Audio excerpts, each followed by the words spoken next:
What's up, everybody? Rich with Our Little Homestead, and I've got good news. Pretty awesome news. So, of our orchard, we are able to get 4 different harvests of apples. We're on number 3, and this bin you see beside me is full of apples. But that's not the exciting part. The exciting part is we got a cider press. My wife ordered it the other day. It came today. And man, we watched videos, people reefing on these cider presses, and just gallons of juice coming, and oh, it's so nice. And so when we got ours today, I was a little shocked by how small the box was. And so this is what I call our Wish cider press. So for those of you who know what wish.com is, okay. There's a little baby cider press. Right? So it's still going to serve the purpose. I guess it's what we needed. I thought it was going to be a little bit bigger. I don't know, maybe. But it doesn't matter. Bigger isn't necessarily always better. We got a cool little cider press. Honestly, we make so many apple products. I don't really need a 10-gallon apple press. So we got a couple different varieties of apples we just harvested, and we're going to turn some of these bad boys into some cider. We got a couple. These ones are super sweet. Super sweet. These are like pear apples. Hey dog. It's our dog. And of course we got these bigger, awesome red ones. So it doesn't matter. But we're going to walk you through our cider press. What's the name of the brand? I don't remember. Was it like Weston or something? Squeeze or something. It's on. Squeeze? Squeeze. It's an easy squeeze. It'd be kind of cool if we had oranges. Could you imagine if we could make fresh made orange juice? But so this is what we're going to do. We might make some wine some other time because, gosh, there's tons of grapes up north, not far from here. So anyways, we'll take you on the journey.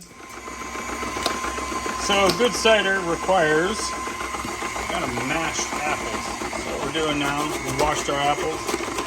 Now we're slicing them up, throwing them in the old KitchenAid food processor, and getting our apple mash together.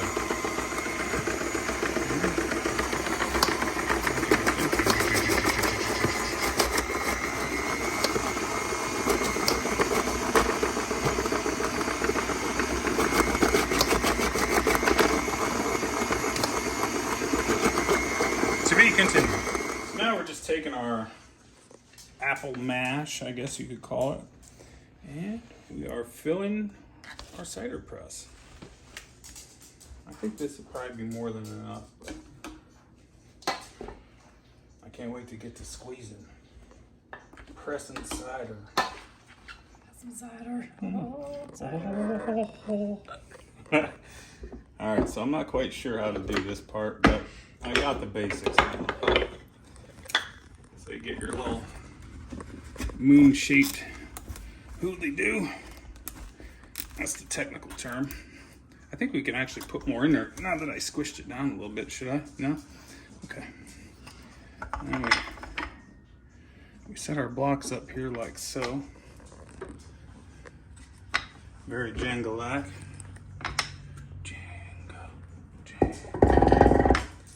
Put that on there like so. Put this on here like that. And we're going to start squeezing here in about 30 seconds.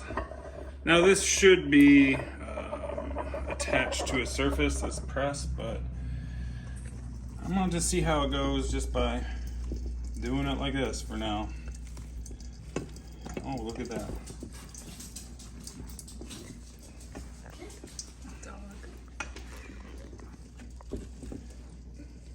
I don't know if I need this quite yet, but hey, the more the merrier.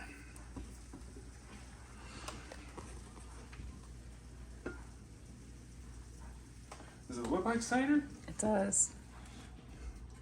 It does look like cider. I feel like this is a long process. I don't feel like it's that long.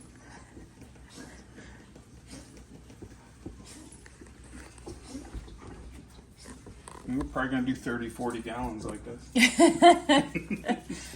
Maybe not. Definitely not. Here, Oh, jeez. So here is mostly the final product. I don't know how many, do you think we had what? We didn't have a bushel of apples, but that is just about that, about a gallon of cider. And this had a little bit in it, but we drank it. And we're still under pressure over here. I had to make a couple more wood blocks real quick just to be able to add a little bit more pressure inside the press. Very good, very scrumptious.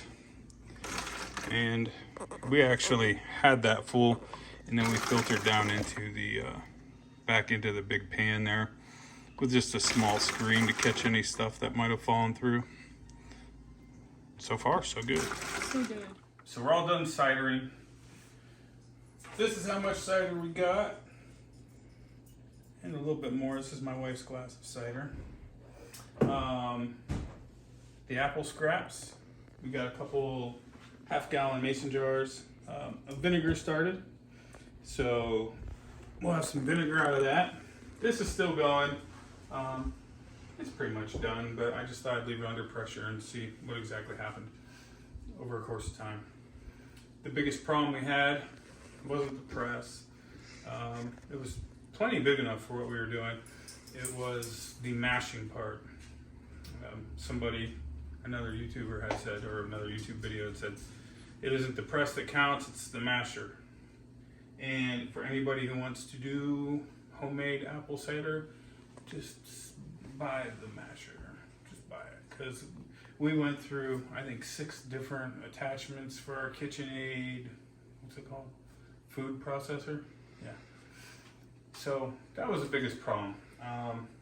We got it into like a fine chunks, but just didn't seem to really push the cider out like we want. Either way, we didn't have that great a deal of apples, or that many apples.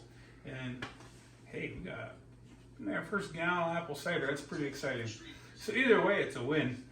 And I don't know, what time did we start this project? Maybe 6? I don't even know. 5:30? Maybe. Yeah, she's exhausted. My arms are a little tired, but otherwise it was well worth it. And just another product we make here at home. So, and it's delicious. It's so good. It's really, really, really good. I'm not saying that. I'm a little biased, but I'm not that biased. If I thought it was bland, I'd say it was bland. But that's all I got. Be good to one another, and until next time, keep watching our videos.